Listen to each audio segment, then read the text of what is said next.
Good afternoon, daily members. Let us close the market.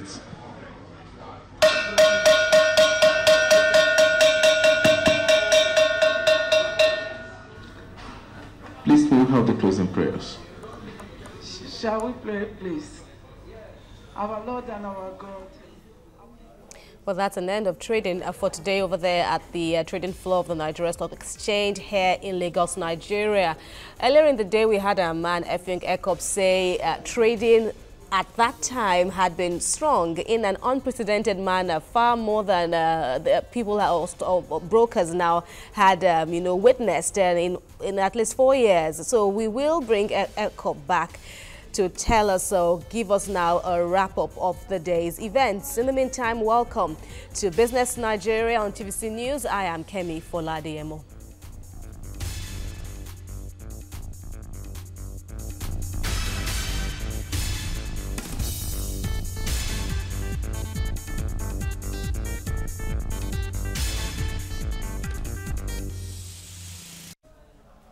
Let's head straight into developments in business at this time, as Nigeria's Bonny light crude has risen to $68 from $67 per barrel, and that's $23 in excess of the $45 per barrel benchmark price of the 2018 budget. The prices of other crude oil grades, including Brent and the WTI, stood at $67 and $61 respectively in the global market. Well, this oil price is expected to rise further in the coming months as a result of the commitment of OPEC and other stakeholders to control supply.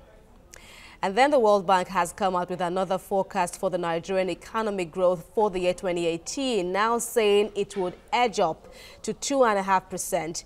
This is contained in the World Bank's January 2018 Global Economic Prospect Report, launched on Tuesday this week in Washington, D.C., that's in the United States. So Nigeria's gross domestic product is expected to grow by 2.8%. That's for 2019 and 2020. The forecast also shows that global economic growth will go up to 3.1% this year. According to the bank, growth in sub-Saharan Africa is projected to continue to rise to 3.2% for the year and to 3.5% in the year 2019. This on the back of firming commodity prices and gradually strengthening domestic demand. The World Bank says the regional outlook for sub-Saharan Africa is also subject to external and domestic risks. Well, that's the crux of our discussion this afternoon as we bring in Head of Research at AfriInvest, Robert Omotunde, joins us again on TVC News. Thank you for joining us this hour. And, of course, Happy New Year once again. Let's have an outlook of what this latest projection means for the Nigerian economy. First, we had a World Bank coming out at 1.1%, and now we're seeing them, being more favorable to the Nigerian economy. What does this mean? Well, what we're practically seeing, it's a result of the recovery which started last year after the economy slipped into recession. Of course, in 2016, the economy recorded more than 4 quarters of consecutive decline in GDP. And 2017 was a retracing of steps for the economy. Right. And we trace this majorly to the recovery in global oil prices. You know that 2017 especially was very favorable to global oil markets, especially to prices, and this is as a result of the supply cut deal, between OPEC member countries and of course some other non-OPEC members. Right. We've seen this play out even in Nigeria. Part of the factors that dragged the economy in 2016 was the fact that there were some form of manipulation of the foreign exchange market, and in 2017 we saw a retracing of steps, from the perspective of the CBN. The investors and exporters window was launched, and all of these was were very positive for the economy. We started seeing leading indicators using Purchasing Managers Index last year, even before we saw the economic figure turning positive. So what the World Bank is envisaging, this is a revised forecast, which in our opinion looks more like what we expect the economy to do in 2018. Although there are concerns, there are risk factors. The fact that it's a year preceding the election year, the elections are expected to come in. To start much more earlier than we had in the last election cycle, and these are also risk factors to look at. And some of the factors that the World Bank has highlighted in its report, for why we, remember that even at this projection of 2.8% growth, it's still not at the level that the optimal level that the economy should be running at. But it's a recovery process, and we expect that 2018 especially will be a defining year as to the direction of the economy going forward. But let's look at these risks now that have been established. Let's begin with the concern on the current foreign borrowing plan. It also comes at a time when the government has also chosen not to, issue out new treasury bills again. And we've seen how, there are projections that the banks will have it bad as a result. But then, what do you have to say about this foreign borrowing plan? How sustainable is it? Well, what the federal government rolled out last year was trying to take an advantage of the lower issuing or borrowing costs, within the global space. You notice that the federal government issued a total of $4.5 billion through the Eurobond market in 2017, and part of its plan is to reduce domestic borrowing. You've seen that there's been overcrowding out of private sector and even some subnationals that could have approached the local debt market. But what we are saying is this government trying to say that we saw it in the last quarter of last year that about $500 million, which was part of the funding that was raised from the Eurobond market, was used in repaying local treasury bills without the usual rollover that you will see in most times when the CBN conducts the auction. But again, this is a plan to reduce the borrowing of government domestically.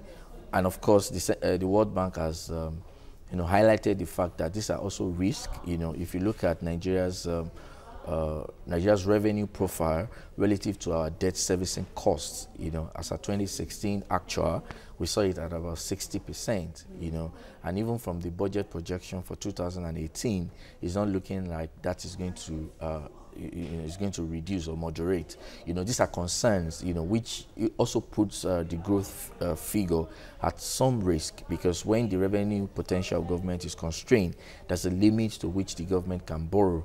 So, and if the government is not borrowing, government spending only accounts for just 10% of GDP if you break it down per sector. Consumption expenditure has always accounted for the bulk of it, and this will be coming from the private sector.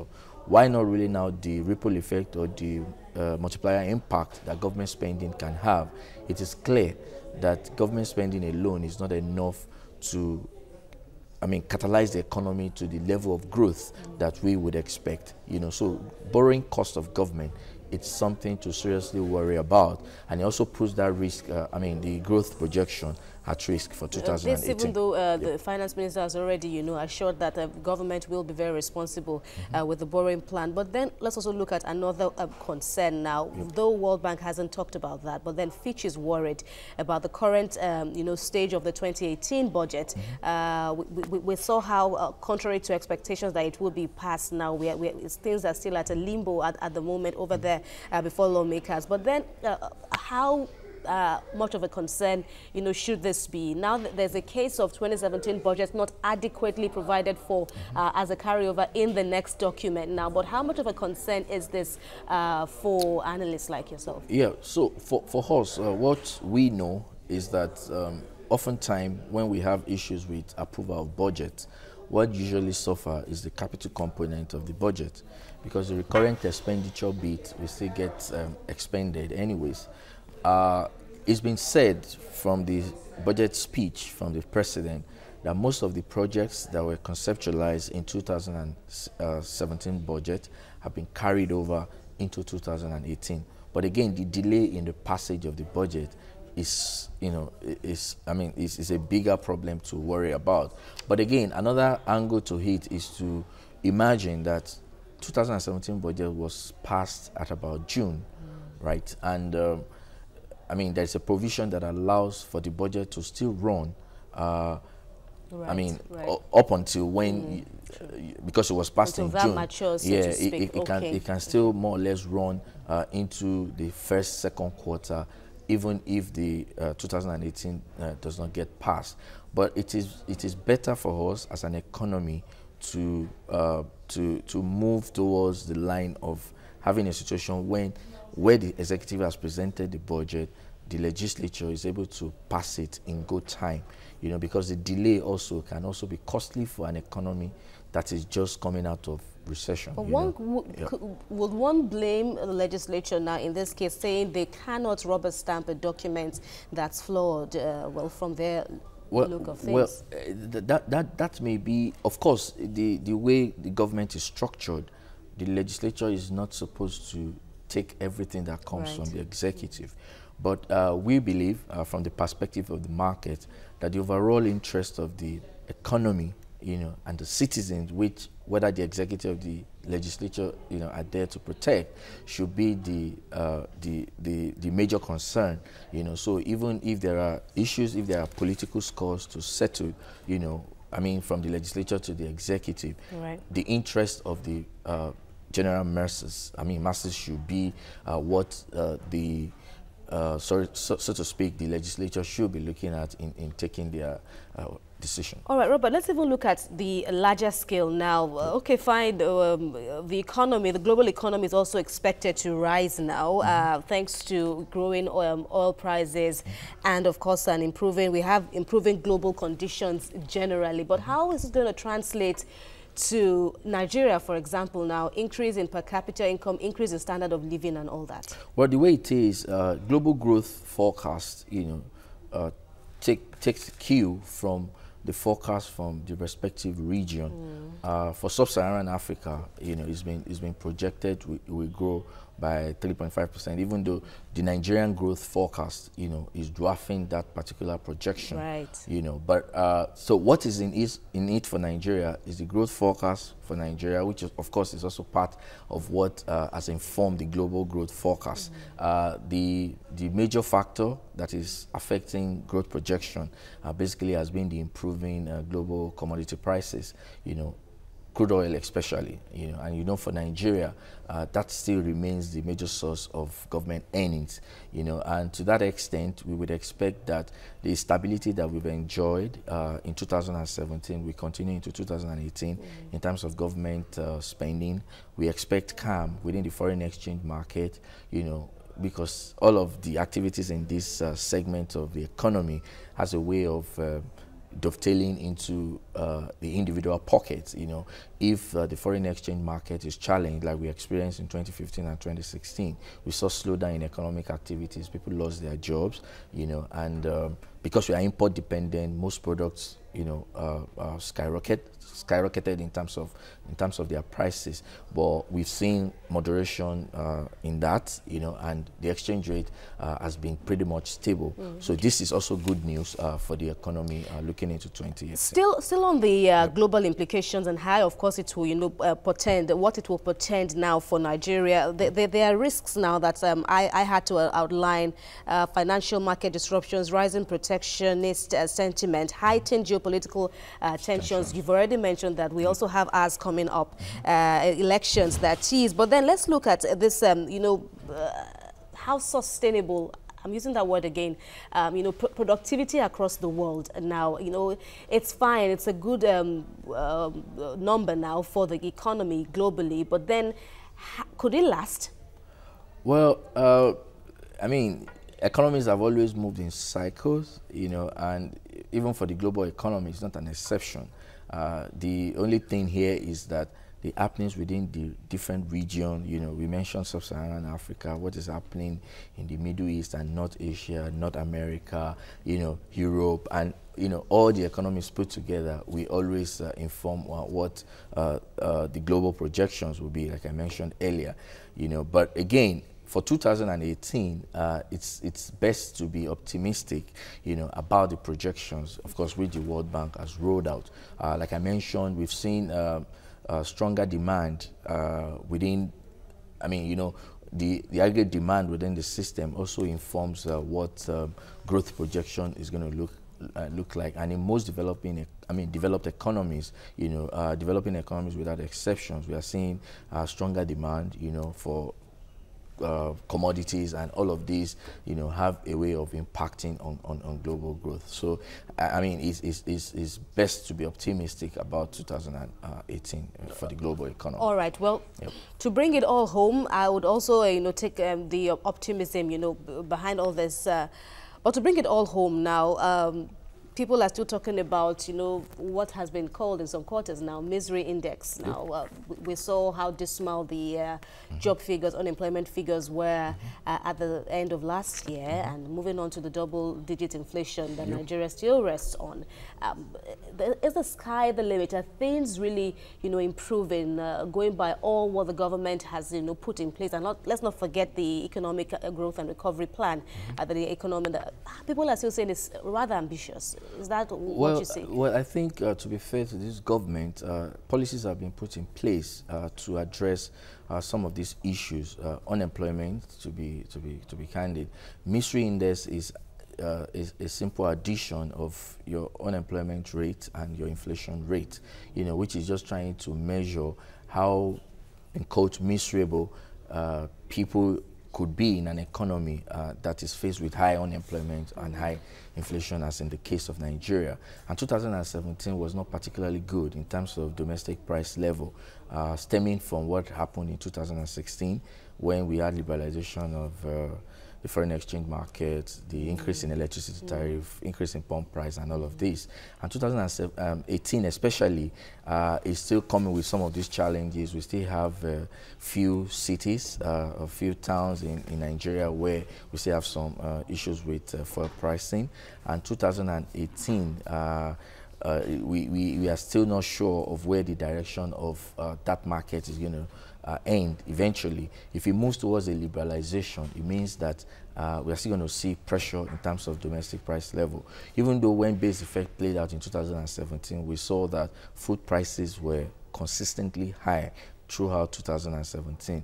And in 2018, that may not necessarily improve, you know, and if we now add that to possible hike in electricity tariff, you know, which has always been an issue, except that we do not think that the government will allow it because it's an election year, so to speak, you know. So it means that it means that misery index for an average Nigerian may not necessarily improve. The jobs figure has suggested that unemployment and even underemployment, if you combine the two, you know, remains very high. And efforts of government is also only trying to help. It has not been able to solve the problem critically. All right, Robert Omotunde, Head of Research at AfriInvest, thanks a lot for your analysis. We, of course, now, you know, look forward to a prosperous 2018. Thank you. Indeed. Thanks again, Omotunde. Thank you. All right, after the break, we'll cross over again to the trading floor of the Nigerian Stock Exchange to, of course, link up with our man, Effiong Ekop, for more on trading for the day. Please stay with us on Business Nigeria.